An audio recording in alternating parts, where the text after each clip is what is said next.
Radio Anagrama presenta Tema Libre, una conversación sin presentador ni reglas. Diego Enrique Osorno y Juan Villoro se embarcan en un viaje hacia la selva mexicana para contar sus experiencias personales con el zapatismo y conversar sobre las transformaciones del movimiento, desde sus orígenes hasta la actualidad. Hablarán sobre el documental La Montaña, que dirigió Osorno y que también dio origen a su libro En la Montaña, ganador del 5º premio de Crónica Anagrama y del que Juan Villoro es jurado, así como de la Convención Nacional Democrática Zapatista de 1994, que fue considerada el Woodstock de las ideologías. Te dejamos con ellos.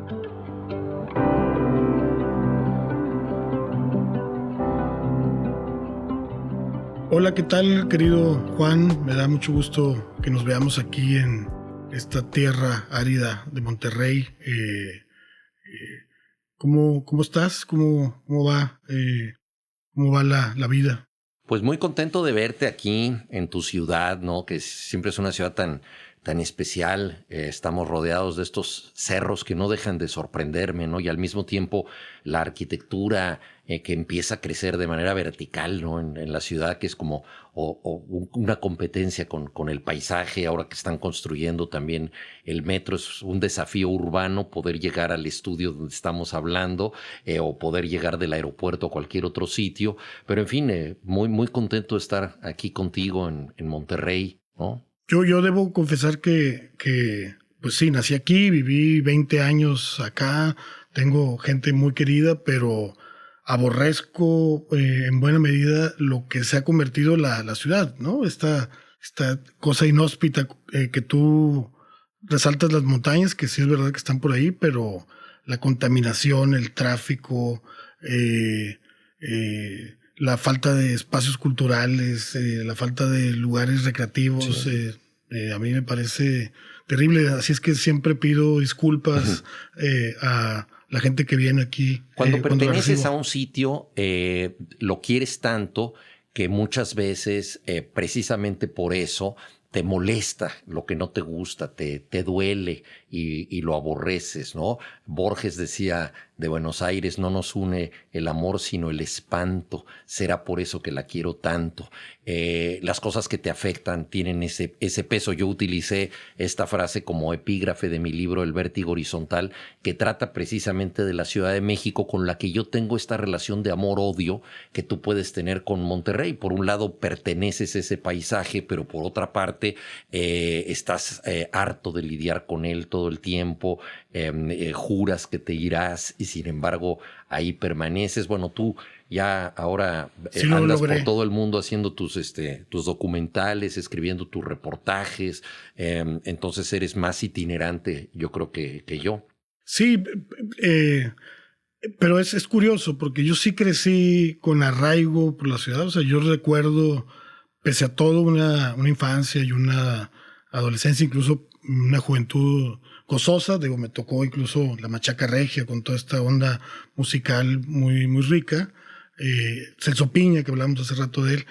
Pero algo que pasó aquí, que lo traigo a colación porque creo que es un tema que a los dos nos puede interesar, es que con la alternancia en México, aquí empezó la alternancia en el 97, el PAN llega a la gobernatura, llega un empresario y finalmente se rompe una contención que había existido durante mucho tiempo en esta ciudad, en la que el poder central, el poder priista del régimen, siempre ponía gobernadores muy antiempresariales para que hubiera pues un contrapeso, un balance, ¿no?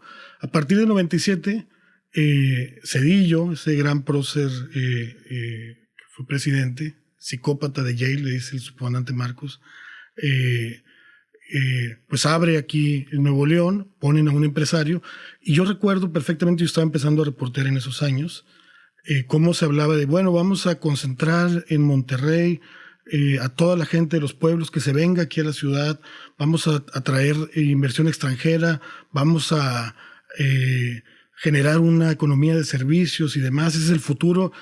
Y lo cabrón es que el futuro que se auguraba en el 97, pues es el que ahora estamos viviendo.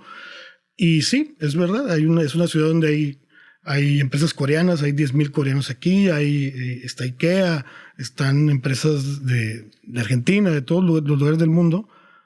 Hay mucho dinero, se siente el dinero ahí circulando, pero se les olvidó la gente. No hay transporte, la contaminación es tremenda, no hay agua, no hay más que un museo, no hay parques recreativos. Entonces, yo tengo en Monterrey la representación de lo que siento que viene para el mundo. O sea, yo siento que lo que está pasando en Monterrey es en buena parte... Es como un laboratorio del fin de los tiempos. Un laboratorio del fin de los tiempos, ¿no? Sí, un desarrollismo sin resultados de beneficio para la gente, porque sí ves mucha más construcción, lo mencionaba yo hace rato, y este fenómeno que pasa en toda América Latina, que por ejemplo lo que se llama desarrollo en ciudades como Bogotá, como Lima, Santiago de Chile, la Ciudad de México, Monterrey, simple y sencillamente significa más coches y más edificios, ¿no? Y no necesariamente más calidad de vida. Entonces esto es un problema. Y terrible en el sentido de que es una ciudad que solo tiene dinero. O sea, sí hay mucho dinero, sí se siente el dinero, pero no hay agua, hay filas del transporte en esta ciudad que es muy anticomunista, que son mucho más largas que las que hay en Cuba, en La Habana, para tomar un camión y para trasladarte de un punto a otro. A mí me parece desolador y me parece que sí es el modelo que se está implementando para pensar el desarrollo de Occidente, pensar el mundo. Bueno, pues hay que pensar en otras rutas, y el tema del transporte yo creo que nos lleva de manera natural a ciertos viajes diferentes. Pienso en viajes marinos. Fíjate que Álvaro Mutis decía que los verdaderos amantes del mar nacen en tierra adentro, porque precisamente tienen nostalgia del agua. En una ocasión yo tuve la suerte de navegar con él en un pequeño velero de Cancún a Cozumel, la isla de Cozumel en el Caribe. Y cuando subimos a bordo del pequeño velero, el marino que nos llevaba nos dijo que había nacido en Teotihuacán. Y Álvaro Mutis, con esa voz enfática que tenía, dijo: te lo dije, viejo, la gente de tierra adentro, ¿no? Teotihuacán, la ciudad de los dioses, uno de los bastiones de la cultura, pues, del México central, es una persona que ama el mar y ha decidido mudarse aquí.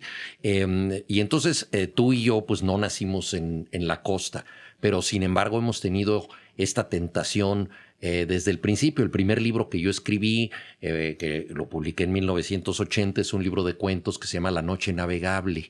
Entonces la idea de la navegación ya estaba en mi mente, y yo había trabajado en 2 barcos cargueros.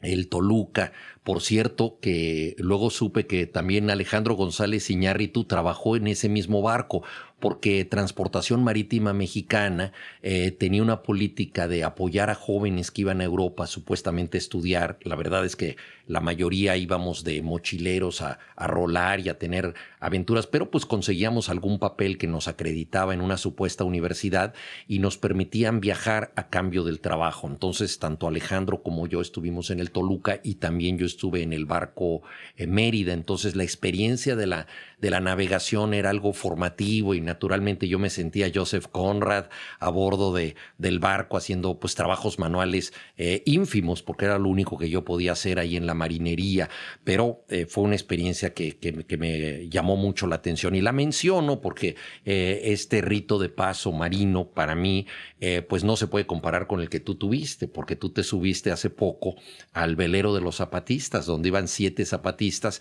El resultado fue un documental, La Montaña, y también un libro en donde hablas de tu experiencia a bordo. Fuiste además el único periodista admitido en la tripulación. Eran un grupo de europeos y estabas tú, creo que eran 5 marinos, ¿no? Ya nos contarás. Entonces cuéntanos un poco de este viaje de los zapatistas, cómo se ocasionó, cómo te llamaron a ti y cómo se originó tanto tu documental como el libro que mereció el premio de crónica Anagrama. Sí, bueno, tengo el documental, tengo el libro, y todavía no termino de procesar esa experiencia, ese delirio, ¿no? que significó para mí un delirio afortunado, feliz, pero lleno de acertijos que todavía estoy tratando de abordar.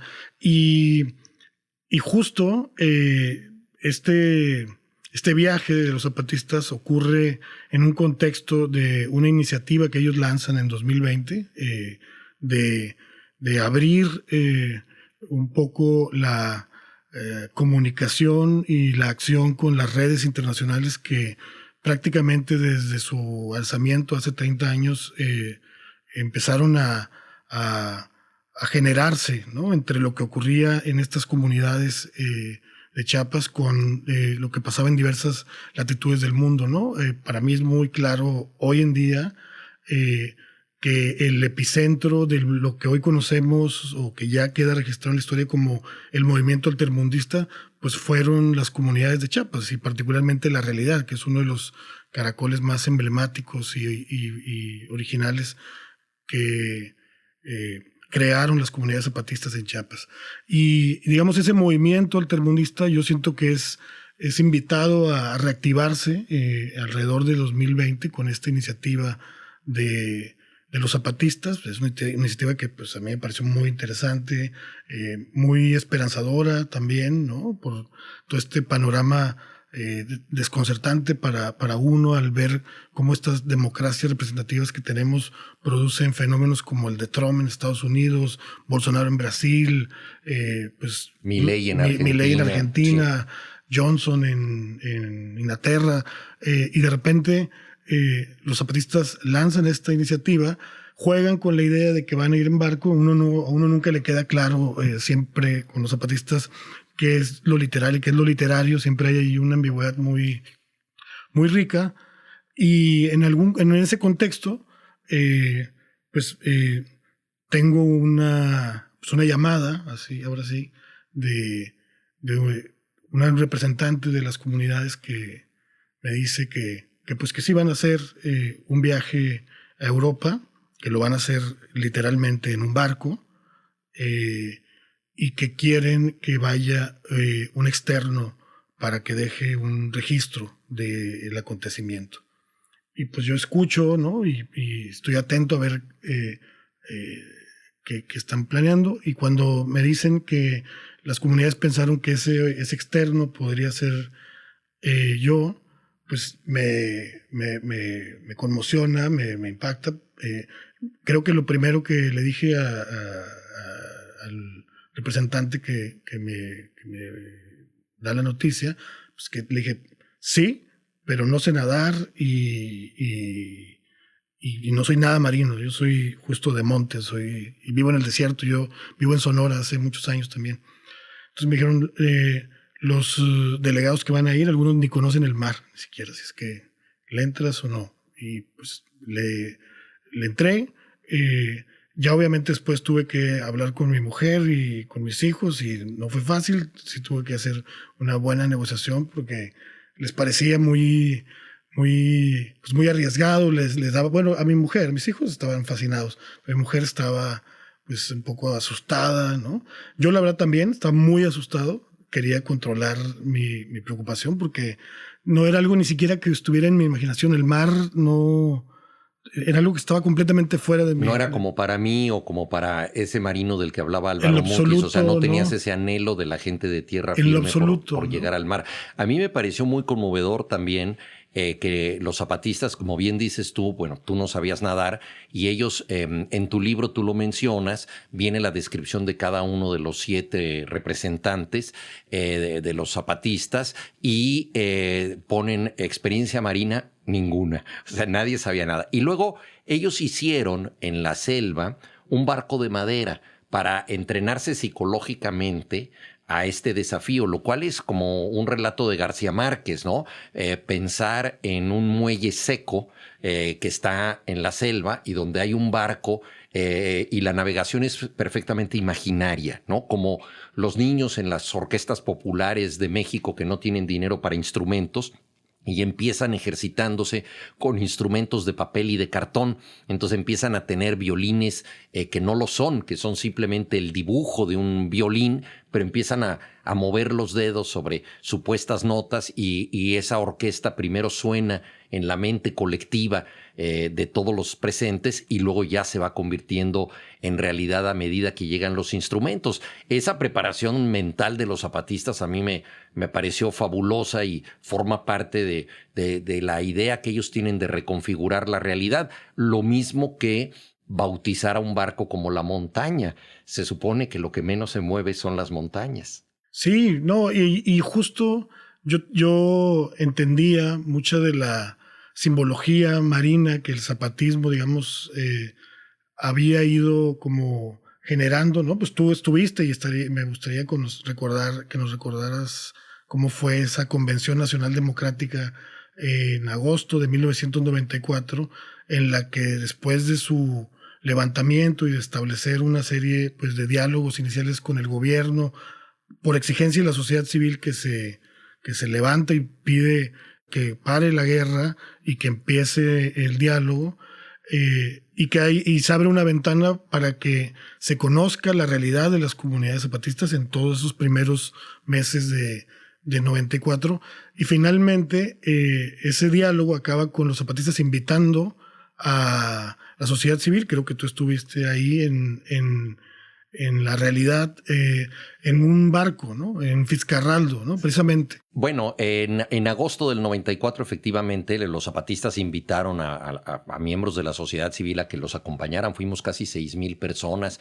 Se decía que era como el Woodstock de las ideologías, ¿no? Una gran congregación en la selva, y ahí llegaron veteranos de las luchas de la izquierda, sindicalistas, activistas, profesores universitarios, miembros de colectivos indígenas, en fin, una población variopinta. Y nos reunimos en la selva. Pero eso debe haber sido fascinante, ¿no? O sea, la cantidad de personas con ese espíritu, fue en la misma frecuencia. Porque además esto fue unos cuantos meses después del cese al fuego, y fue una larga caravana de camiones, uno de ellos cayó a un precipicio, cada cierto tiempo había retenes de los soldados que subían a revisar los no paraba de llover, ¿no? Entiendo. Bueno, al principio, cuando llegamos, no llovía, todo parecía muy auspicioso. Y no estábamos realmente en la realidad, que este nombre emblemático, es decir, sino que estábamos un poquito antes de la realidad, en un claro en la selva. Entonces era como en la antesala de la realidad, lo cual ya también tiene una simbología extraordinaria. Y el subcomandante Marcos dio uno de los discursos más impresionantes que jamás ha pronunciado.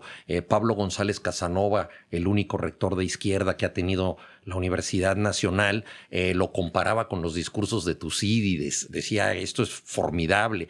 Y en ese discurso, él lo primero que dijo es bienvenidos a bordo, y comparó el panel donde estaban, el presidium donde estaban los zapatistas, con un puente de mando en un barco, ¿no? Y a partir de entonces las metáforas náuticas abundaron, ¿no? Y dijo que era como un barco en la selva, como el barco de Fitzcarraldo, lo comparó con eso, y luego hubo un desfile maravilloso de la gente que había apoyado a los zapatistas, que eran los pueblos indígenas. Desfilaron con armas simbólicas, cada uno llevaba un fusil de palo con una cinta blanca que era un símbolo de paz, y entonces en ese momento los zapatistas estaban proponiendo disolverse como ejército y convertirse en un movimiento político. Algunas de las frases más impresionantes que dijeron es: ayúdenos a no ser necesarios, ayúdenos a desaparecer, a regresar a la noche de los tiempos de la que nunca debimos de haber salido, ¿no? Es decir, ellos tuvieron que hacer esta protesta, pero lo que querían era transformar pacíficamente el país. Entonces fue realmente un momento de condensación simbólica, política y de transformación de un movimiento militar en un principio, aunque realmente no tuviera ninguna fuerza de guerra, en lo que devino que es un movimiento político muy importante. Y después de Marcos vino el diluvio, es decir, como si el cielo se hubiera puesto de acuerdo con el profeta. Cayó uno de esos aguaceros que solamente caen en el trópico, ¿no? Quien no haya visto una lluvia huracanada en la selva no sabe lo que es verdaderamente un diluvio de dimensiones bíblicas, ¿no? Y entonces, bueno, ahí todos rodamos entre el lodo, se vino abajo la lona que nos protegía. Al día siguiente le preguntaron al subcomandante Marcos cuál fue el punto más débil de la convención y él dijo la lona, porque efectivamente quedamos sepultados bajo la lona. Estaba Monsiváis. Estaba Monsiváis, que además él, lo primero que sucedió fue que bajamos juntos de un autobús y pasamos por una milpa en donde había tierra recién cultivada, en desniveles, no había surcos en la tierra, y ahí se luxó el tobillo. Yo llevaba casualmente una férula, porque yo me había fracturado el peroné tiempo antes y a veces usaba la férula. Entonces, al llegar al sitio donde estábamos, le puse la férula, ¿no?, para que pudiera seguir caminando, y me dijo de manera inolvidable: juro que ya solamente apoyaré causas políticas urbanas. Esto no es para mí, ¿no? Y recuerdo su dificultad para meterse en el sleeping bag en la noche, en fin. Ahora, toda esta situación de caos que se dio con la tormenta y todo, pues también fue tonificante, fue como un bautizo para esa congregación que estaba allí en la selva, y fue, por supuesto, un momento inolvidable y que marcó este viraje del que no se han apartado los zapatistas, ¿no? Su nombre oficial es Ejército Zapatista de Liberación Nacional, pero habrás advertido que prácticamente no utilizan ya este membrete de ejército, aunque están constituidos de esa manera y tienen que hacerlo porque están rodeados de grupos paramilitares, de narcotraficantes que han crecido muchísimo en los últimos años, de amenazas de todo tipo, pero son básicamente una fuerza moral y una fuerza política en México y en el mundo, como bien decías tú, ¿no? Todas estas redes que se establecieron y que ellos iban a buscar en el viaje de este velero llamado La Montaña, fue extraordinario. A mí me tocó un trabajo mucho más burocrático, que fue conseguir 120 actas de nacimiento y 120 pasaportes para los zapatistas que luego fueron por avión, ¿no? Y lo cual también era un reto muy grande, porque 1 de cada 3 indígenas mexicanos no tiene documentos de identidad. Entonces son personas que nunca han tenido una fe de bautizo o un acta de nacimiento. Entonces conseguirles los papeles de identidad es muy difícil. Afortunadamente se logró con una gestión que dependió mucho también de la buena voluntad política en ese momento del gobierno, con el que tuvimos que hacer puentes. Yo formo parte de un colectivo que se llama Llegó la Hora de los Pueblos, y pues los zapatistas, así como a ti te invitaron a subir a bordo, a mí me invitaron a ir a las oficinas a pedir papeles. Yo hubiera preferido tu trabajo que el mío. Sí, y sabes que después de la convención, me voy a regresar porque hay algo que conecta con la experiencia del viaje. Ellos en diciembre de ese 94 justo rompen un cerco que el ejército había estado montando sobre sus comunidades, y de manera muy estratégica, sin un solo tiro, logran como romper el cerco y lograr declarar una serie de comunidades y territorios, municipios autónomos rebeldes zapatistas, los mares, ¿no? Que también otra vez hay ese juego con las comunidades, con el lenguaje marítimo. Y por ejemplo, yo viviendo aquí en Monterrey, teniendo en aquel entonces, en el 94, 14 años, 13 años, 14 años, yo estaba muy fascinado por la figura del subcomandante Marcos. Recuerdo parte de ese discurso ahí de la Convención Nacional Democrática, recuerdo los comunicados que emitía, y yo tenía esa visión pues de alguien pues que vive aquí en el norte. Yo vivía aquí en Monterrey, trabajaba en una fundición de aluminio y estaba seducido e impactado por esa figura tan misteriosa, tan poderosa como era la del subcomandante Marcos. Y no recordaba mucho de este otro momento de ruptura del cerco y de la declaración de los municipios autónomos.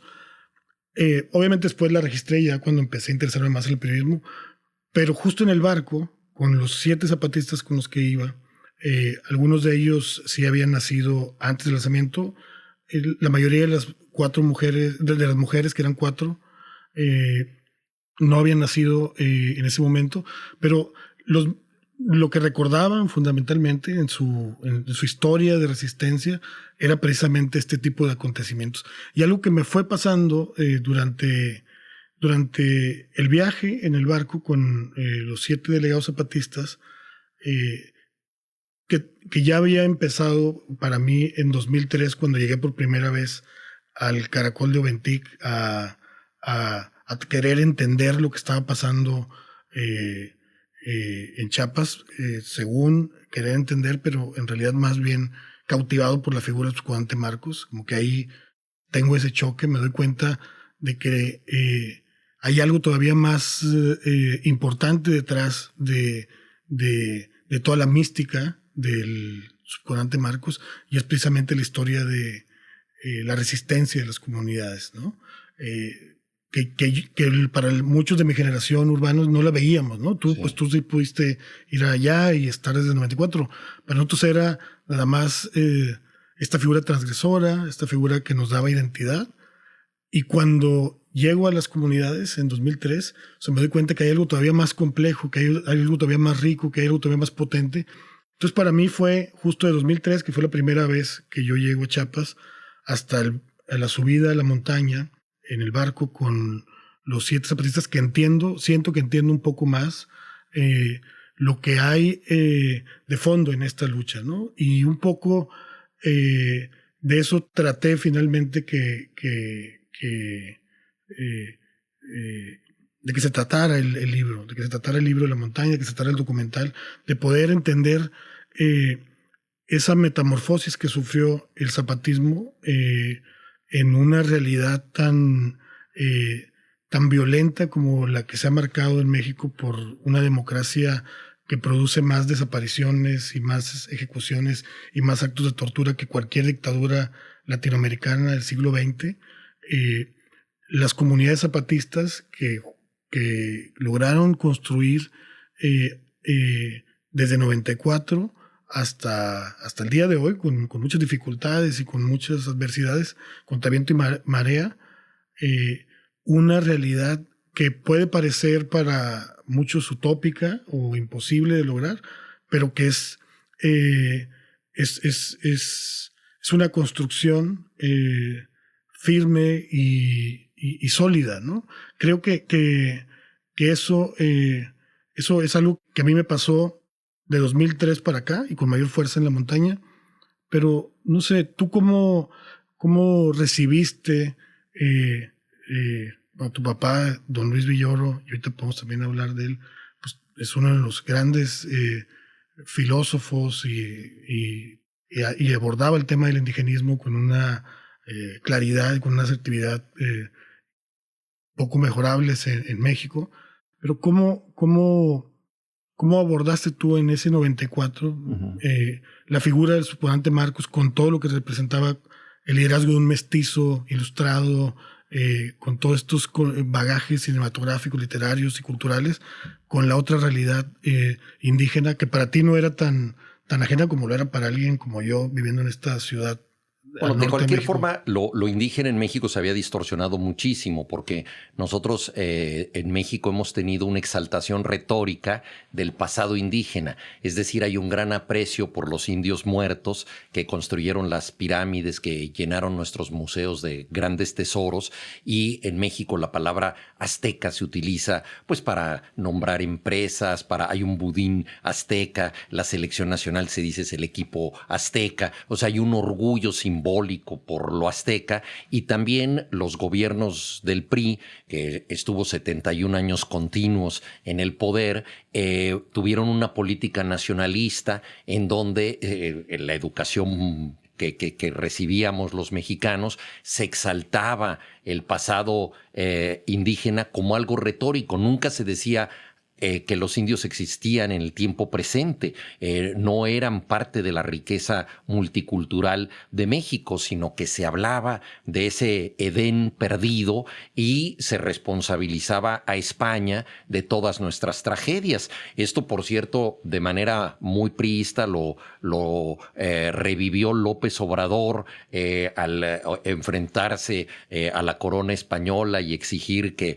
pida perdón por la conquista, como si los problemas del México independiente, que ya tiene más de 200 años de existencia, tuvieran que ver exclusivamente con España, ¿no? Hay datos verdaderamente demoledores. Cuando termina la colonia, el 70% de los mexicanos habla una lengua indígena, el 70%. Hoy en día, solo el 6.6% habla una lengua indígena. Es decir, la destrucción del patrimonio contemporáneo de los indígenas ha sido obra del México independiente. Entonces había esta esquizofrenia, por un lado, la celebración de los indios muertos, ¿no? Y el desprecio a los indios vivos.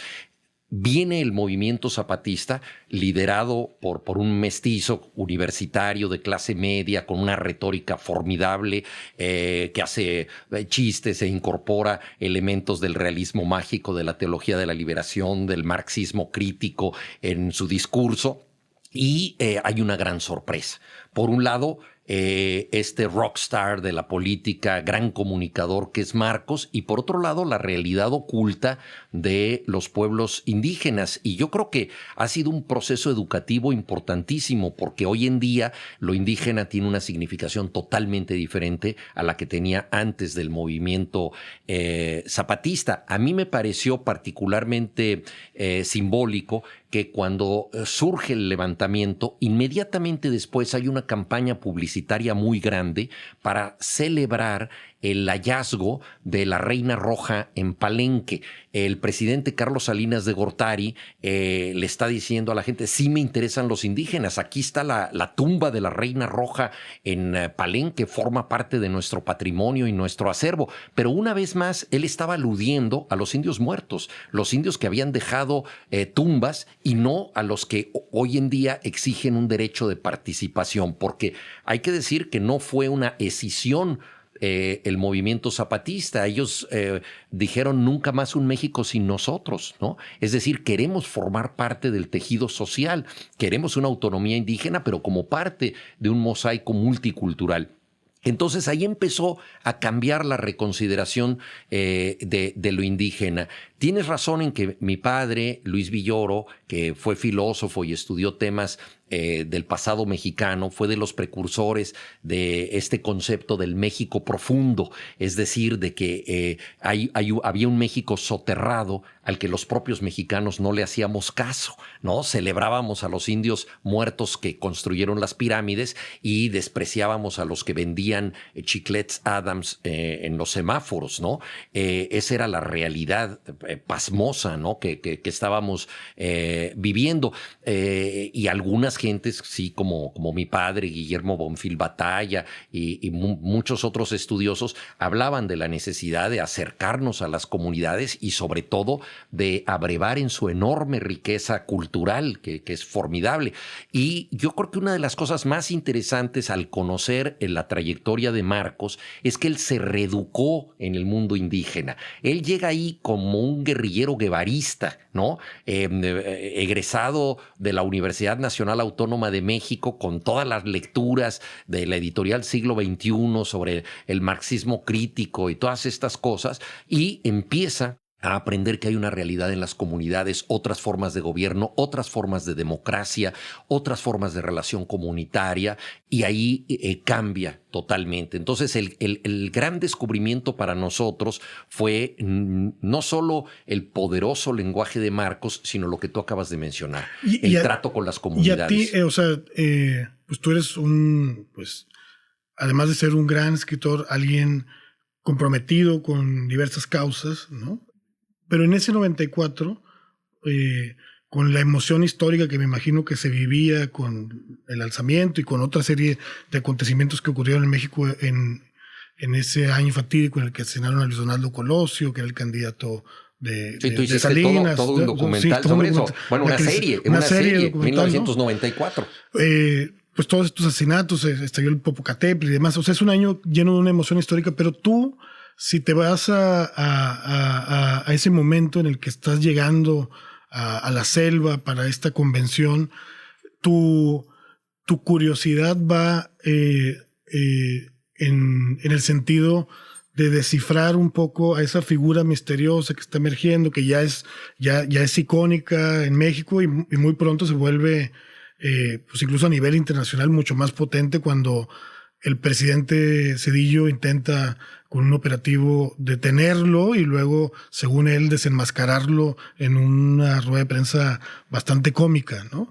Pero en ese momento tú vas con esa curiosidad, esa mirada afilada del escritor que quiere entender este personaje que me imagino que el pulso de ese momento es de que se trata de un personaje especial en la historia, o por todo el antecedente que tienes, vas ya con la mirada en las comunidades, en lo que le están, en lo que significa también, que no es nada, no es poca cosa, un levantamiento armado de miles de indígenas de ascendencia maya, ¿no? En un contexto como de éxito económico y de estabilidad supuestamente que había en México. Me intriga un poco saber cómo llegas ahí a la selva. Es una pregunta muy importante porque yo creo que se le plantea a cualquier persona que ejerce el periodismo, o sea, ¿qué puedes cubrir y hasta dónde puedes llegar? Cuando tú estás en un sitio como testigo de un gran acontecimiento, evidentemente tienes que ser fiel a la dramaturgia de ese acontecimiento y no siempre vas a ir a la tramoya, a lo que hizo posible el acontecimiento. Y en efecto, en agosto de 1994, lo más importante era la figura de Marcos, que ya era producto de una tremenda idolatría. Escribí una crónica que se llama Los Convidados de Agosto, inmediatamente después, 2 días después, con las prisas que comporta el periodismo.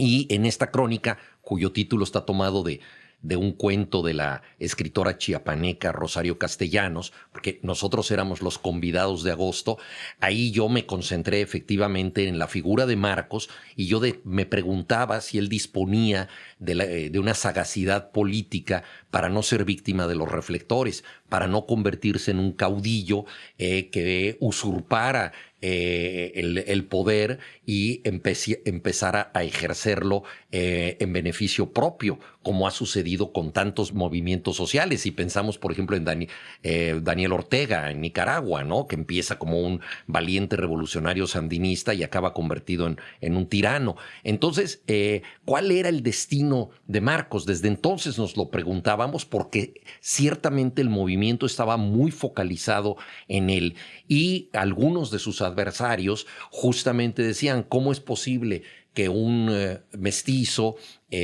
universitario hable en nombre de los indígenas, ¿no? Hay una impostación ahí, los está manipulando y además se está beneficiando de ellos. Esas mismas personas que criticaban a Marcos hace 30 años, ahora reclaman que Marcos no aparezca en la arena pública. Es muy curioso. Tú y yo estuvimos en la reunión de aniversario de los 30 años del levantamiento zapatista en Dolores Hidalgo, como se llama la comunidad cerca ya de Guatemala, donde nos reunimos.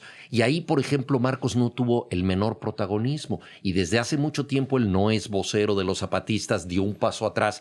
Pocos líderes con el capital político como él han hecho estos cambios. Incluso renunció a su nombre en una época, ¿no? Se convirtió en subcomandante Galeano, ahora es capitán Marcos, ha cambiado de identidad, ¿no? Y él mismo habla del finado Marcos como si fuera un personaje distinto y él es albacea de los textos del finado Marcos. Es porque, bueno, él admira muchísimo a Cervantes, ¿no? Y entonces es un giro muy, muy cervantista, ¿no? Así como Cervantes dice, yo no soy el autor del Quijote, ¿no? Es un árabe que se llama Cide Hamete Benengeli, yo simplemente soy el padrastro que adoptó esta criatura y la hizo traducir y entonces se las doy a conocer a ustedes. Entonces él también dice, yo tengo los papeles del difunto Marcos y se los doy a conocer. Juega mucho con eso, pero ciertamente en el origen del movimiento había la fascinación por Marcos y también el temor de que se convirtiera en un caudillo latinoamericano de los que han sobrado. una de sus grandes sabidurías y de su, digamos, su excepcional temple ético ha sido justamente el de renunciar al protagonismo en el movimiento zapatista. Y luego ya el descubrimiento de las comunidades para todos nosotros vino después, vino en el trato con los distintos caracoles, en conocer ya y poder hablar con los otros compañeros que integraban parte del movimiento, todos ellos de las distintas derivaciones de los mayas, ¿no? Porque hay celtales, tzotziles, tojolabales, lacandones, etcétera, ¿no? Entonces, ese ha sido también un aprendizaje, creo que muy importante para nosotros. Por ejemplo, por las formas de democracia que ellos tienen, ¿no? La democracia directa que se ejerce en las comunidades, que no es una democracia representativa, sino participativa, continua, ¿no? El hecho de que las decisiones se toman siempre con un consenso, nunca con una votación. Eso es importantísimo, es muy desgastante porque son prácticas democráticas larguísimas, pero ellos dicen, la votación divide, porque el que pierde queda insatisfecho. Entonces gana aritméticamente uno, pero en cambio el consenso, que cuesta más trabajo, hace que todos de alguna manera se sientan beneficiados por la decisión, aunque hayan tenido que renunciar a algo para que el consenso fuera posible. Entonces este tipo de experiencias son muy importantes. También el hecho, por ejemplo, de que nadie pueda por sí mismo presentarse como candidato a un puesto de elección. O sea, en la mente indígena, el tipo que dice, yo quiero ser presidente, yo quiero ser alcalde, es un loco, es un demente que se separa de la comunidad y quiere regirla. Al contrario, lo que ellos hacen es elegir colectivamente a una persona y darle la oportunidad de que rechace lo que es un cargo en el sentido más literal de la palabra. Es una carga, ¿no? Entonces le dicen, oye, si no estás dispuesto a sacrificarte en este puesto, más vale que nos digas por qué. Y entonces él dice, no, pues yo no lo puedo tomar porque mi esposa está embarazada, no he acabado de cultivar mi milpa, etcétera. O sea, puede excusarse, pero nadie puede proponerse. O sea, es otra manera de entender la lógica de la representación. Y yo creo que hay mucho que aprender en las comunidades, ¿no? Empezando por el trato con la tierra y la protección de la naturaleza. En los 30 años que ha durado el zapatismo, hay especies de árboles y especies de insectos, etcétera, que han desaparecido en el resto del estado de Chiapas y solo se conservan en la zona zapatista porque no usan pesticidas, porque tienen un trato de permacultura importante. Entonces, solemos pensar en los indígenas como algo o del pasado o que mantienen tradiciones atávicas y no nos damos cuenta que son un capital de futuro. O sea, que el destino de la tierra depende de trabajarla como ellos lo hacen. Oye, Juan, y justo recordaba ahorita una pregunta que se me quedó siempre en la cabeza después de leer La figura del mundo, ese estupendo retrato, biografía, crónica que haces de tu papá, de don Luis Villoro. Evidentemente, tu mirada como cronista sobre el zapatismo pareciera estar marcada por pues una inquietud literaria, ¿no? Pero y también por una cuestión antropológica, ¿no? En cierta forma. Pero recordaba ahorita mientras te oía que cuando leí La figura del mundo, que me parece uno de tus mejores libros, todos son de un gran nivel, pero ese me parece uno de tus grandes libros, que así como el fútbol era una forma de conectarte con tu papá, con un padre intelectual, con un padre brillante, abstraído de la realidad, como en el terreno de las ideas permanente y a veces no tan cercano del niño, de su hijo, y el fútbol era la posibilidad como de ese encuentro. Me quedó la sensación de que el zapatismo también tiene algo para ti, o sea, tu interés o tu acercamiento con el zapatismo de alguna forma también tiene un diálogo íntimo para ti con tu padre, o sea, más allá de esta mirada literaria, antropológica, política, periodística que puedas tener. ¿No sientes que hay algo también ahí de...? Sí, él estableció una relación muy directa con el subcomandante Marcos, tenían muchas afinidades, los dos habían estudiado con los jesuitas, hay que recordar que los jesuitas han sido grandes fabricantes de rebeldes, ¿no? Simón Bolívar, James Joyce, Fidel Castro y muchísimos otros han estudiado con los jesuitas y tenían una gran cercanía. Mi padre tuvo 4 hijos y nosotros le decíamos en broma que en realidad había tenido 5 y que su favorito era Marcos. Por eso el subcomandante, un poco también en broma, cuando nos hemos carteado, me llama hermano. Mi padre tenía pues esta proximidad a él y claro, nosotros no podíamos como hermanos competir con Marcos porque no nos habíamos levantado en armas ni habíamos transformado el país, pero ciertamente el estar cerca de Chiapas fue una manera también de aproximarme a mi padre, ¿no? En el libro La figura del mundo yo registro un maravilloso texto de Marcos en donde él cuenta cómo mi papá se convirtió en zapatista y cómo él fue testigo de esa muy extraña participación que un filósofo tuvo en las filas del zapatismo. Y está enterrado él en Oventic, en el Caracol de Oventic, que es zona zapatista, bajo un árbol de liquidámbar. Entonces, evidentemente, mi interés por el mundo indígena, los zapatistas, pues pasa por la figura de mi padre. Pero es un interés que no fue tan turbulento como el suyo, porque mi padre nació en España y llegó a México con la Segunda Guerra Mundial. El primero se fue a estudiar a Bélgica y cuando empezó la Segunda Guerra Mundial él estaba en un internado con los jesuitas y tuvo que venir a México, de donde era su madre. Entonces era un país natural para él porque su madre había nacido aquí en México, en San Luis Potosí, pero él no lo tenía como un destino propio.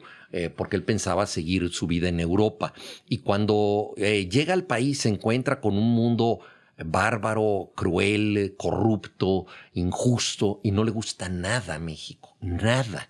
Y entonces empieza a buscar algo que lo fascine en este país y lo encuentra en el pasado indígena. Y su primer libro se llama Los grandes momentos del indigenismo en México, que más que los indígenas de manera directa trata de sus intérpretes, los misioneros ilustrados, Fray Bartolomé de las Casas, Fray Bernardino de Sahagún, etcétera, que estuvieron cerca de los indígenas, y la vida le dio la oportunidad de ser también él un intérprete directo de los indios, porque él empieza con esta pasión teórica cuando tiene 30 años, ¿no? A estudiar el mundo indígena y luego, ya a sus 70 y tantos años, viene el levantamiento zapatista y se convierte en asesor de ellos y camina con ellos, se reeduca con ellos y se convierte en una especie de Bartolomé de las Casas posmoderno.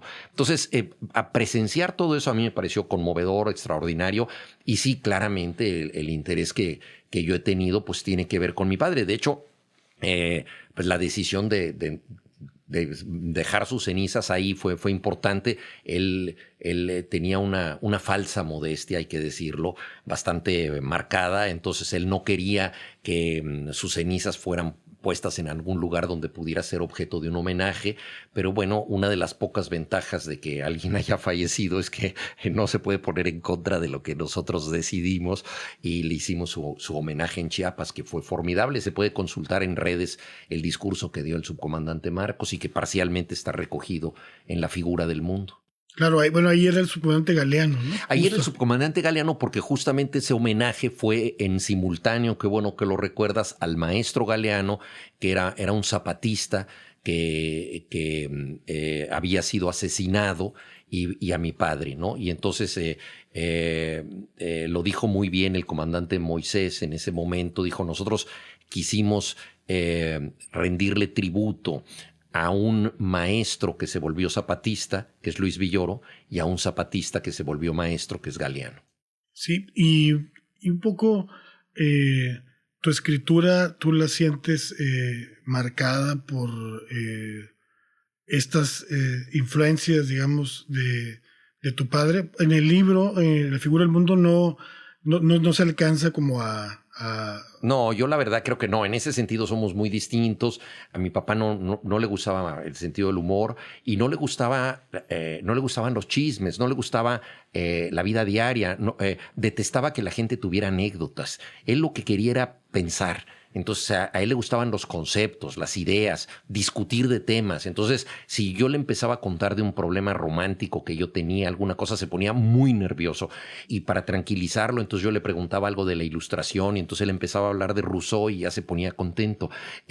No era una persona cercana a la vida cotidiana, a la vida diaria, y no observaba las cosas que yo observaba. Por ejemplo, yo me sorprendí mucho en la primera reunión con los zapatistas en agosto del 94, con la actitud de algunos militantes de aquella época. Hubo una reunión de todos los que íbamos a estar con los zapatistas, un poco para adiestrarnos, y ahí había pues veteranos del Partido Comunista, del Partido Socialista Unificado Mexicano, del Partido Mexicano de los Trabajadores, donde yo había militado, en fin, de muchas organizaciones de izquierda. Y una de las propuestas que se hicieron, porque de pronto alguien hizo una broma, esta propuesta fue prohibir los chistes. Dijeron, no, esto es en serio y que el próximo que haga una broma se sale de la asamblea, ¿no? Y curiosamente, esa moción fue aceptada, ¿no? Entonces, esa era la izquierda dogmática de entonces y no se daban cuenta que el propio subcomandante Marcos tenía un gran sentido del humor y lo iba a incorporar a sus discursos y hasta la fecha los zapatistas siguen echando bromas, ¿no? Y luego recuerdo también otra discusión que tuvimos, fíjate nada más cómo era el momento político entonces. Habíamos llevado muchos libros porque nos habían dicho que los zapatistas estaban formando una biblioteca popular, entonces todos habíamos llevado lo que podíamos en las mochilas de libros para donarlos. Surgió el tema de qué nombre ponerle a la biblioteca y varios amigos y yo propusimos Rosario Castellanos, una gran escritora de Chiapas que además escribió sobre el tema indígena en su novela Balún Canán y en otros textos, ¿no? Y a mí me parecía que era muy lógico que eso se llamara Rosario Castellanos. Pues no fue así. El nombre que ganó la votación fue Pancho Villa. O sea, el centauro del norte, el general de la División del Norte, obviamente pues tuvo un papel importante en la Revolución Mexicana, pero que nosotros sepamos no era un lector ni le interesaban los libros y sin embargo ese fue el nombre que se impuso. Hoy en día estoy absolutamente seguro de que con la educación que nos ha dado el zapatismo habría ganado la votación el nombre de Rosario Castellanos. ¿Y qué libros llevaste aquella vez, te acuerdas? Ay, pues mira, no me acuerdo. En fin, libros que yo tenía, alguno mío por ahí, pero en general eran libros de literatura, de Julio Cortázar, de Carpentier, Onetti, lecturas que, por cierto, le gustaban mucho al subcomandante Marcos. ¿Y en tu correspondencia con el subcomandante te gusta más hablar de política, de literatura? ¿De qué temas te gusta? Bueno, hemos tenido dos niveles de correspondencia. Ha habido una que empezó siendo una correspondencia pública porque él la inició, entonces ahí sí había reflexiones culturales importantes que él estaba haciendo, aludiendo mucho a la literatura y al papel transformador de la literatura en la vida política, ¿no? Que es algo que creo que evidentemente juega un papel importante porque la literatura advierte síntomas de enfermedades por venir, ¿no? Es decir, la literatura presagia muchas cosas. Ray Bradbury, cuando escribía de sus crónicas marcianas, estaba escribiendo del futuro de la Tierra y no necesariamente de otro planeta, sino de este planeta. Entonces, ahí hay mucha empatía. Pero luego también pues, hemos tenido una correspondencia muy de tramitologías porque hemos tenido que organizar cosas, o más bien me han pedido que siempre ellos son los que llevan la voz cantante. Yo simplemente me he considerado un acompañante de iniciativas, por ejemplo, la candidatura a la presidencia, una candidatura independiente de María de Jesús Patricio Martínez, Marichuy, en la que yo estuve involucrado. Entonces hay una correspondencia que a mí me parece interesante porque es de tomar el pulso de las situaciones concretas y prácticas que tenemos que resolver, pero siempre en las cartas de Marcos aparece la jiribilla, el chiste, la alusión literaria, ¿no? El giro cervantino, ¿no? Eso es notable, ¿no? Yo creo que lo dijo muy bien Octavio Paz, que él era un opositor de la guerrilla, pero dijo: el triunfo de Marcos es un triunfo del lenguaje. Y, y será también recordada su figura como con un valor literario, o sea, más allá del... Desde luego, yo creo que a nivel del discurso político es un transformador el uso del lenguaje, es un comunicador de primera fila. Yo creo que en ese sentido, digo, muchas de las parábolas que él ha contado, algunas que reciclan historias mayas, leyendas, pero otras que son de su autoría. Por ejemplo, todas estas fábulas del viejo Antonio, ¿no? Yo creo que son grandes parábolas de la vida contemporánea contadas a la usanza de lo que fue la gran tradición oral maya. Creo que tan importantes como los cuentos populares italianos que recogió y reescribió Italo Calvino en su momento, ¿no? Yo creo que ahí hay una contribución muy grande y por supuesto toda la valoración que merece su pensamiento político, que es muy grande la aportación que ha hecho y sobre todo muy heterodoxa esta aportación. Y yo creo que ahí hay mucho que aprender todavía. Estamos en tiempos de la realidad virtual, ¿no? Mi más reciente libro se llama No soy un robot y una de las grandes preguntas de nuestro tiempo es ¿qué es lo humano todavía? Pertenecemos a la primera generación que nos tenemos que definir como humanos ante una máquina. De pronto aparece una casilla, ¿verdad?, en un sitio web que nos pide que pongamos no soy un robot, ¿no? Y eso se lo decimos a un robot y él nos acredita como humanos. Entonces, en este mundo en donde lo humano empieza a desvanecerse parcialmente, yo creo que las luchas indígenas nos están remitiendo a una fuerza telúrica y real muy profunda de conservación de la tierra y de transformación de la realidad sin destrucción de la misma, que eso es algo muy difícil. O sea, estamos en una era del capitalismo en donde la inmensa mayoría de la población está anestesiada ante los teléfonos celulares. El principal negocio del planeta es la venta de datos personales. Nosotros nos hemos convertido en mercancías, ¿no? Y en este mundo donde los algoritmos están guiando nuestras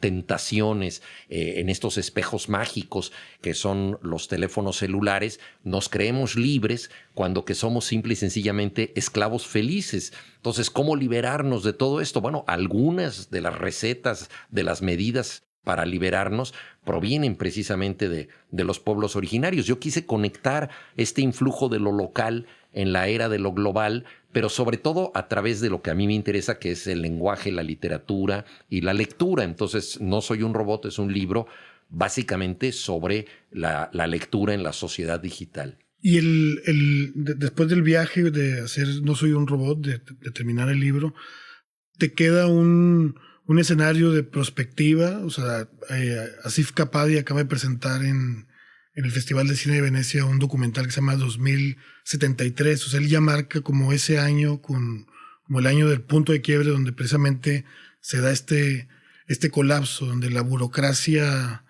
dominada o ya construida con pura inteligencia artificial nos domina prácticamente. O sea, ¿tú tienes alguna perspectiva, algún número? Roberto Bolaño tenía el 2666 en el calendario. ¿Tú tienes algún escenario? No soy futurólogo en ese sentido. Borges dice lo único que sabemos del futuro es que difiere del presente. Será distinto a lo que prevemos y ciertamente la inteligencia artificial está aumentando su fuerza y sus capacidades, pero lo preocupante es que al mismo tiempo la inteligencia humana está disminuyendo. En el libro yo hablo, por ejemplo, del coeficiente de Flint, que es un coeficiente que sirve para medir estadísticamente la inteligencia en el planeta. A él le pareció muy interesante ver cómo aumentaba el cociente intelectual.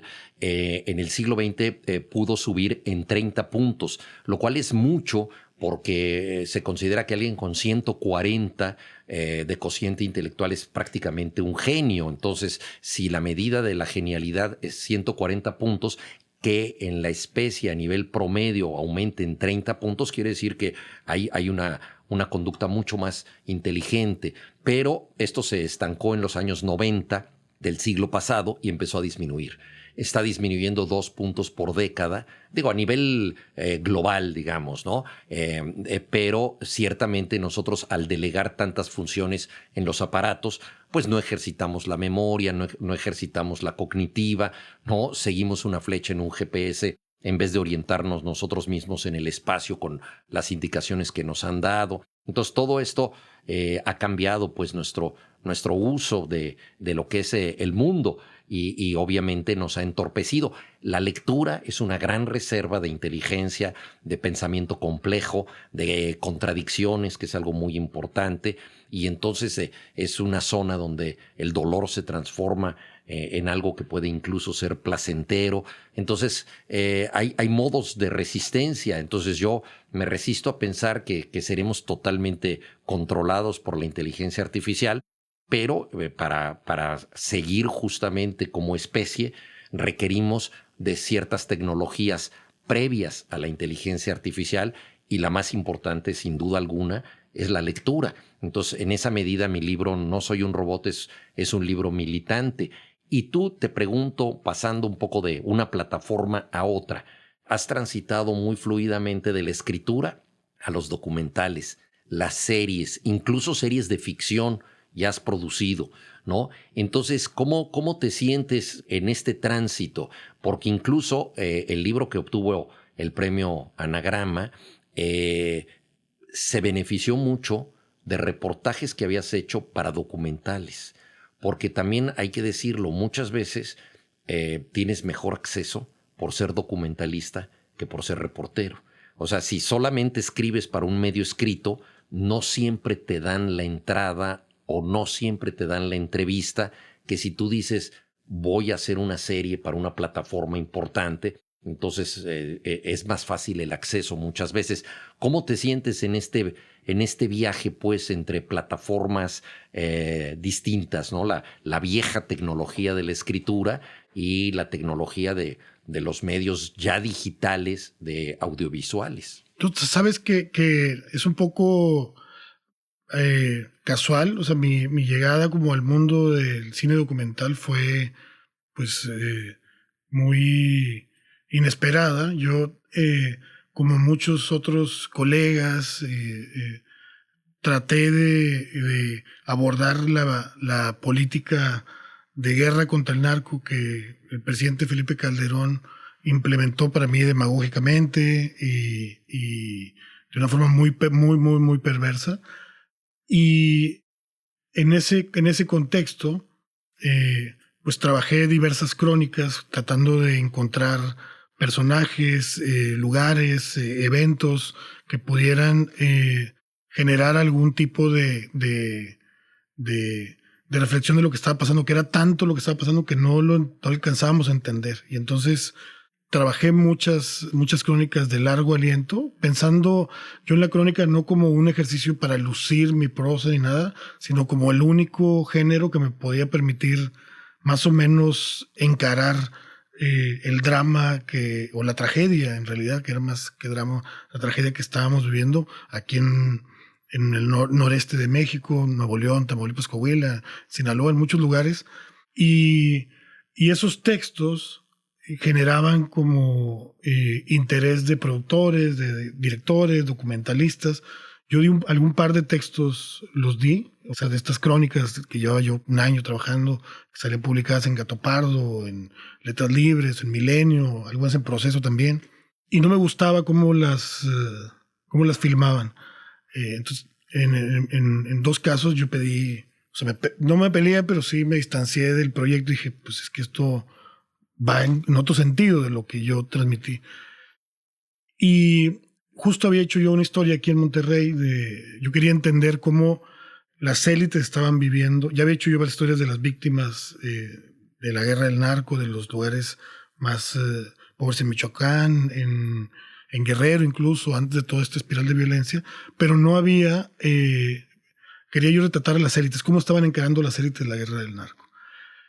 Y entonces reviso que de las 3 ciudades más ricas de México, una de ellas era San Pedro Garza García, que es un municipio aquí en el área metropolitana de Monterrey, las faldas de la Sierra Madre, y Y pues yo siendo de Monterrey, me siento como con cierta posibilidad de acceder, estoy valorando, y en eso se lanza a la alcaldía Mauricio Fernández, un político que yo había conocido en mis inicios de reportero acá, que me parecía muy, muy atrayente en el sentido de que pertenecía a una de las familias más ricas de la ciudad, y al mismo tiempo era alguien muy amigo de Fidel Castro, muy, muy amigo, que reivindicaba un poco la figura de Fidel Castro, que además también había hecho la primera cerveza artesanal en una ciudad donde se construyó cierta bonanza alrededor de la cerveza más industrial, y él había hecho una cerveza artesanal como en contraparte a la cerveza hegemónica aquí, que le gustaba la cultura, que era amigo de Francisco Toledo y demás, y se lanza a la alcaldía diciendo que él va a acabar con la violencia, sea como sea, y más allá de la Constitución, si es necesario. Entonces, proseguí durante un año, básicamente. Escribo una crónica en Gato Pardo que se llama El alcalde que no es normal. Y bueno, así como había pasado con otros textos, llegan un par de documentalistas a decirme, oye, queremos tu crónica, hacer una película, un documental, algo. Yo dije, mi experiencia no es afortunada, ¿no? Yo siento que no se transmite la historia que me interesa. Dicen, bueno, pues vamos a dirigirla. Y entonces empiezo a hacer, digamos, documentales para cuidar mis historias, no porque me interese realmente. Sin haber estudiado cine, sin haber estudiado cine ni nada. Me gustaba mucho Patricio Guzmán, me gustaba también Errol Morris, Herzog. O sea, sí me gustaba mucho el cine documental, pero no me interesaba. Me interesaba nada más como encontrar la posibilidad de contar historias que trascendieran como una inercia que había, una insensibilidad que yo sentía que había en esos años alrededor de lo que estaba pasando. Porque pues casi la mitad del sexenio de Calderón, su política de guerra tenía una amplia popularidad. Había encuestas donde 7 hasta 8 de cada 10 personas apoyaban y creían que la guerra era verdad. Ahora sabemos que era una farsa. Y nosotros veíamos esta destrucción alrededor y veíamos lo que estaba pasando y no podíamos conmover o romper eso. Entonces, hacemos este documental y yo en el proceso descubro que hay ahí una posibilidad de profundizar igual que con la crónica. Para la época también ya los periódicos empiezan a volverse,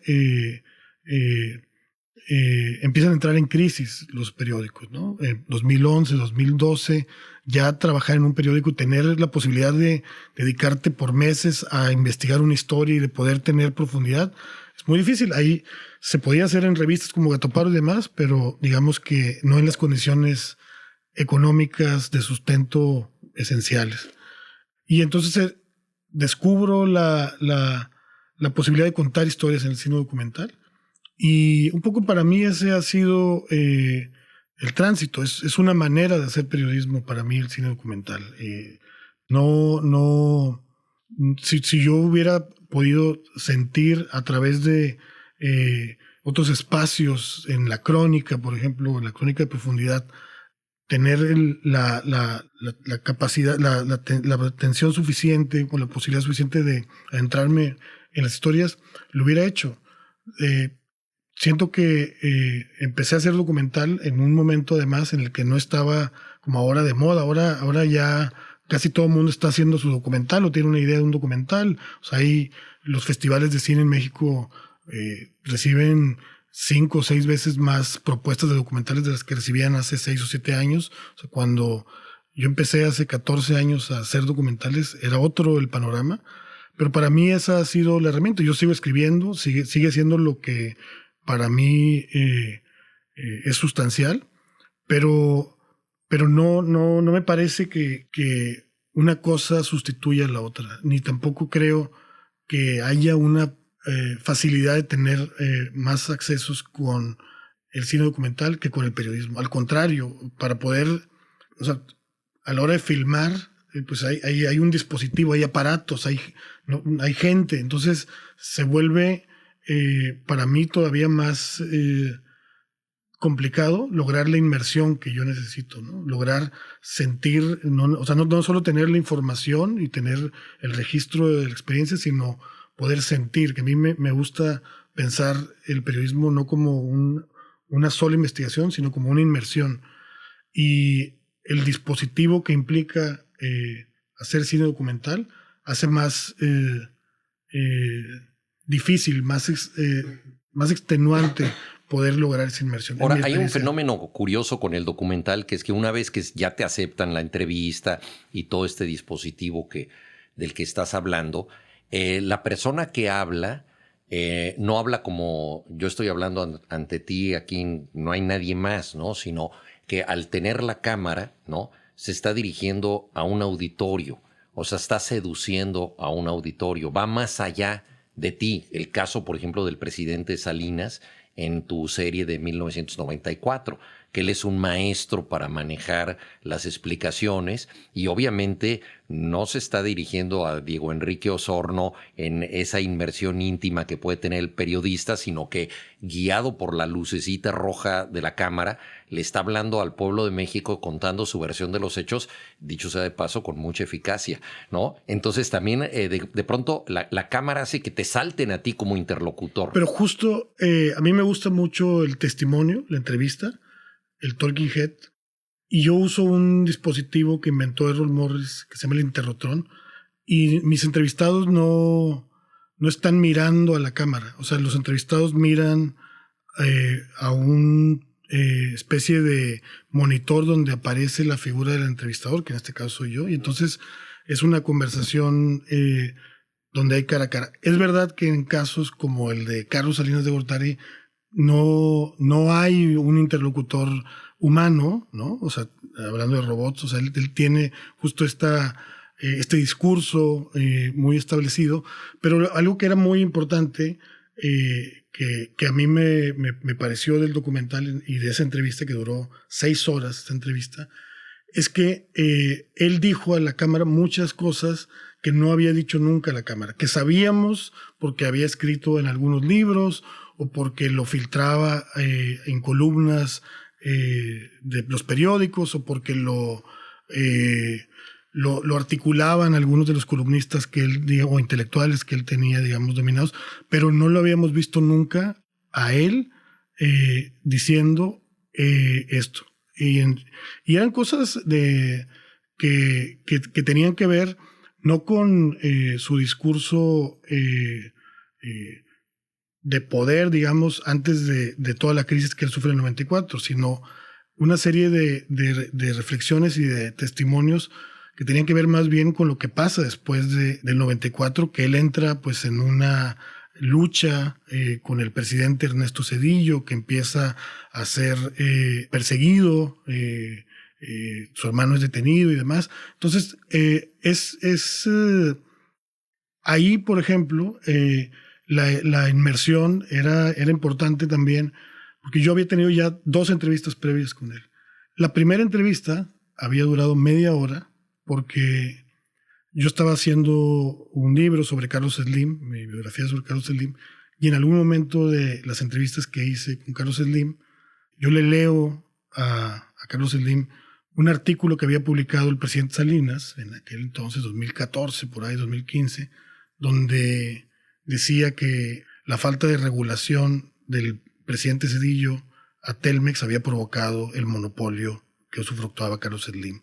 Entonces yo le había leído esa crítica que había hecho Salinas, más o menos diciendo que el monopolio de Carlos Slim que todos conocemos había sido en realidad sustentado de facto por Ernesto Zedillo. Entonces lo leo al ingeniero Slim y él me dice, Salinas es un pendejo y déjalo en la grabación.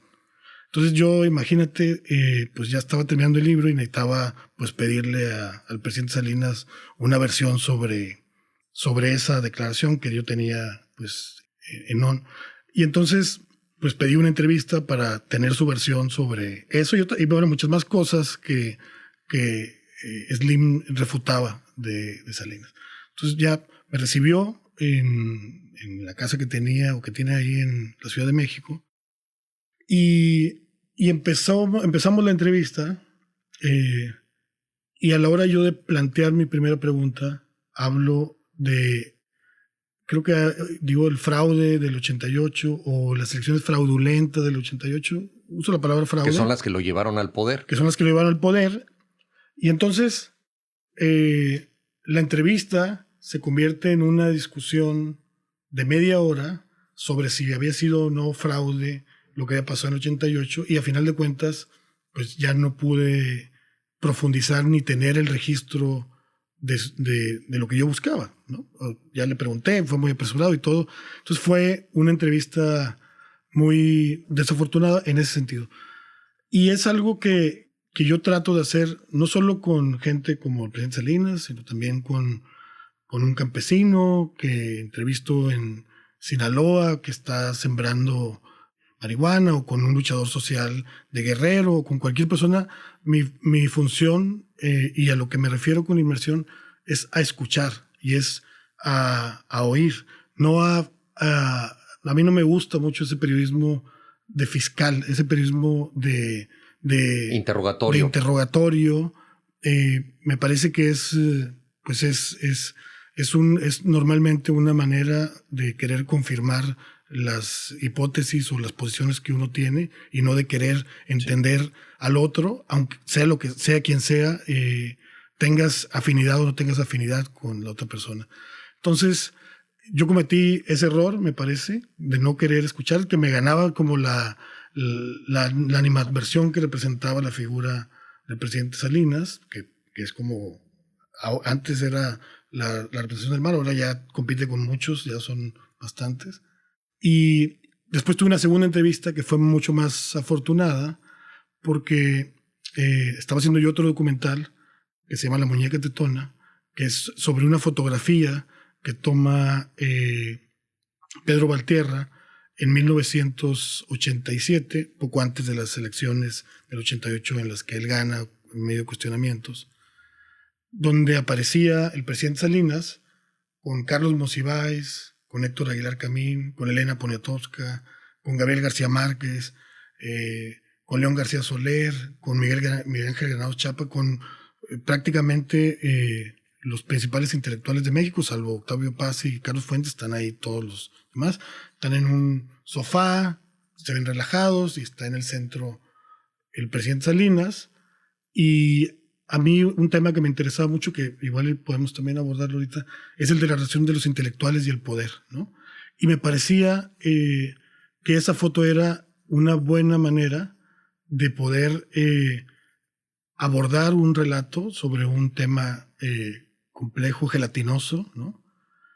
Preguntando qué hacía una muñeca muy peculiar colada en esta imagen.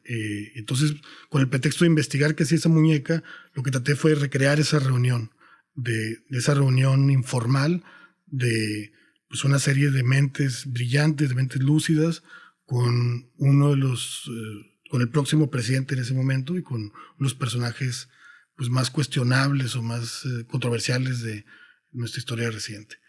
Y el ejercicio fue interesante porque llegué en la segunda entrevista con el presidente Salinas ya para preguntarle algo que le parecía como extraño, o sea, recrear esa reunión, preguntarle a la muñeca, y a partir de algo inesperado poder tener reflexiones de él un tanto más auténticas, ¿no? Un tanto más genuinas. Y bueno, así ocurrió. Entonces, cuando llego a la entrevista para 1994, pues evidentemente su equipo no quería, o sea, quería acotar el tiempo de la entrevista, quería marcar quiénes podían ser entrevistados. Cuando supieron que iba a estar como entrevistado su comandante Marcos, y además su comandante Moisés y Cuauhtémoc Cárdenas, muchos otros no querían dar la entrevista. Y yo dije, todos los testimonios van a estar ahí confrontados. Si él no lo da, pues va a quedar ese vacío. Y por eso me pareció importante dejar que él le hablara, que él estuviera como en una especie de interludio, porque justo que eso es algo que me parece pues muy valioso de la crónica. Yo podía contraponer los demás testimonios, ¿no? Y podía construir el relato de lo que había pasado en ese año a partir de los protagonistas, que sin duda uno de ellos pues era el presidente Salinas. pero el tema del poder en el libro de No soy un robot, de alguna forma también está transversalizado, o sientes que tu aproximación es más No, pero solo de cultural y no, solo pero de está registro? llevado al tecnopolio que padecemos, que es la dictadura tecnológica que nos domina. Está también, hay figuras como los nuevos populismos que han sido muy fomentados por las redes sociales, por esta decisión binaria de estar a favor o en contra, la pérdida del pensamiento complejo, y figuras como Elon Musk, por ejemplo, Vladimir Putin o Donald Trump, ¿no? Es decir, uno de los problemas de los robots son sus dueños. O sea, el problema no es la inteligencia artificial, es quién se beneficia de ella y quién la controla. Entonces, si el dueño del robot es Putin o el dueño del robot es Elon Musk, estamos en problemas, ¿no? Entonces hablo un poco de toda esa dimensión, ¿no?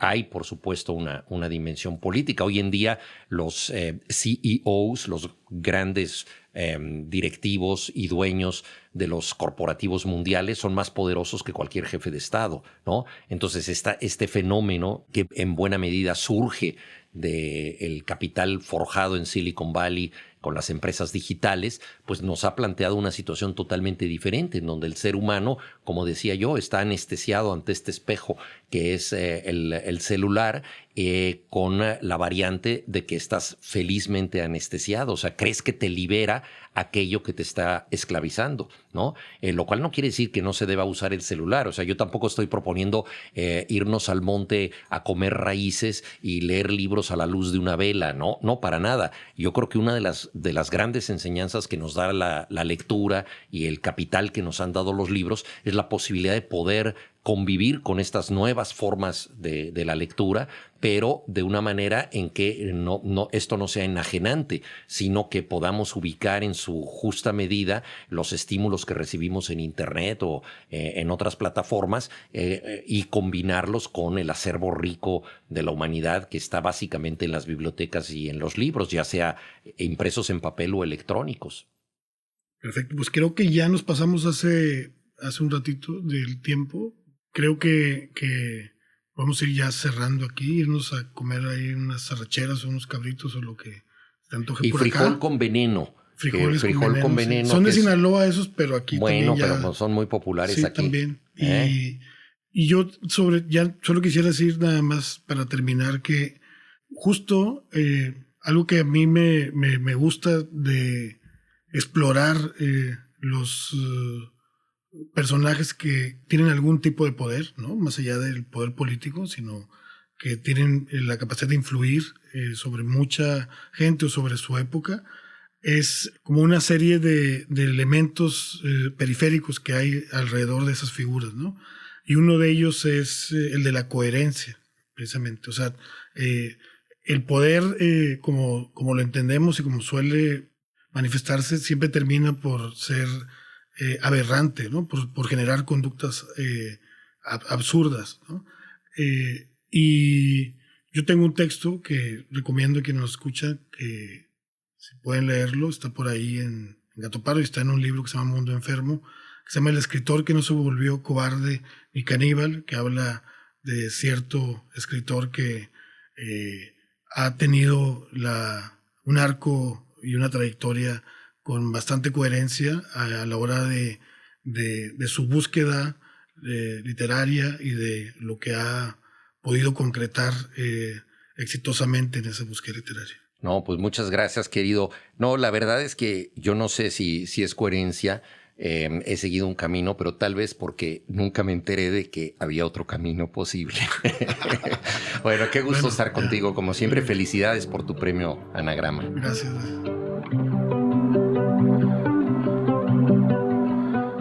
Gracias por escucharnos. Tema Libre es un programa producido por Editorial Anagrama. Esperamos que hayas disfrutado y hasta la próxima.